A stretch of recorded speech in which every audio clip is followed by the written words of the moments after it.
안녕하십니까. 글로벌 모니터 안근모 편집장입니다. 국제금융시장의 최신 이슈를 한눈에 휙 둘러보는 휙 서비스입니다.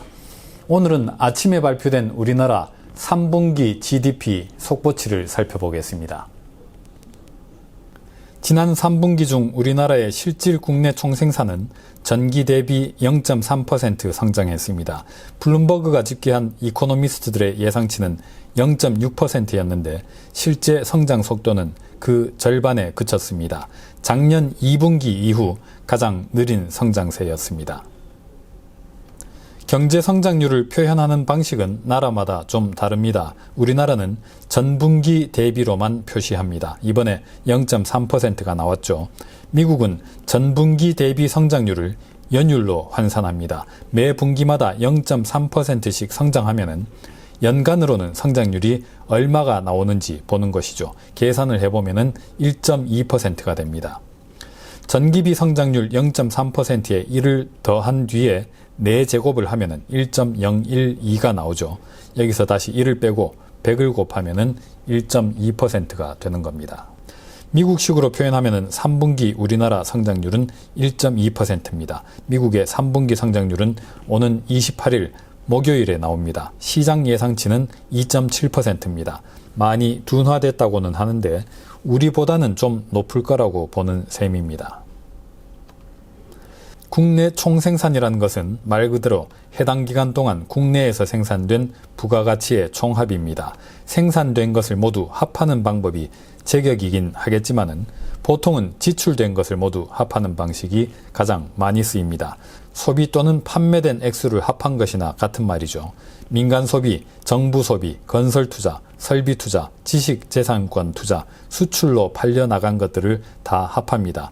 그런데 이렇게 팔린 것들 중에서는 수입품들이 반드시 끼어 있겠죠. 그래서 여기에서 수입액을 뺍니다. 그러면은 국내 총생산 GDP가 됩니다. 수출에서 수입을 뺀 것을 순수출이라고 부른다는 것을 기억해 두시죠. 이 표는 한국은행 보도자료에서 가져온 겁니다. 지난 3분기에 민간 소비가 전기비 0.3% 줄었습니다. 서비스 소비가 부진했다고 합니다. 코로나 영향이겠죠. 토목건설 부진으로 건설 투자도 3% 감소했습니다. 설비 투자는 2.3% 줄었습니다. 수출이 1.5% 늘어난 것이 도움이 됐습니다. 수입이 0.6% 감소한 것도 성장률에는 플러스가 됐습니다. 아까 성장률 구할 때 수입은 뺀다고 했죠. 마이너스를 빼면은 플러스가 되니까 수입의 감소는 성장률에 기여하는 게 됩니다. 그러면 구체적으로 전기비 0.3%라는 우리나라 3분기 성장률이 어떻게 나왔는지를 보겠습니다. 이건 각 지출 항목별 성장 기여도입니다. 지난 2분기에는 소비가 성장률을 1.6%포인트 끌어올리는 역할을 했는데 이번에는 0.1%포인트를 갉아 먹었습니다. 건설 투자는 계속해서 성장률을 끌어내리고 설비 투자 역시 성장률에 부정적인 영향을 미쳤습니다. 그나마 순수출이 성장에 제법 기여했습니다. 3분기 전체로 0.3% 성장했는데 순수출이 0.8%포인트를 기여했습니다. 수출이 늘고 수입이 감소한 덕분이죠. 그런데 우리가 GDP와 경제 성장률을 볼 때 유의해야 할 점이 있습니다. 자주 틀리고 헷갈리는 것이기도 합니다. 예를 들어서 지난 3분기 우리 성장률이 기대에 못 미쳤는데 설비 투자가 부진했기 때문이다 라고 말할 수 있을까요? 그렇게 단정할 수는 없다고 봅니다. 우리나라의 경우 설비 투자의 상당 부분은 수입품에 의존하기 때문입니다. 또 이런 표현은 어떨까요? 그나마 수입 감소 덕분에 3분기 성장률이 높아졌다. 이 역시 잘못된 표현이라고 봅니다. 수입이 줄어들어서 국내에서 더 많이 생산됐다고 볼 근거는 없으니까요. 설비 투자가 감소한 영향으로 수입도 줄었다고 보는 것이 합리적일 수 있겠습니다. 설비 투자가 많이 늘었다면 아마 거의 확실히 수입도 많이 증가했을 겁니다.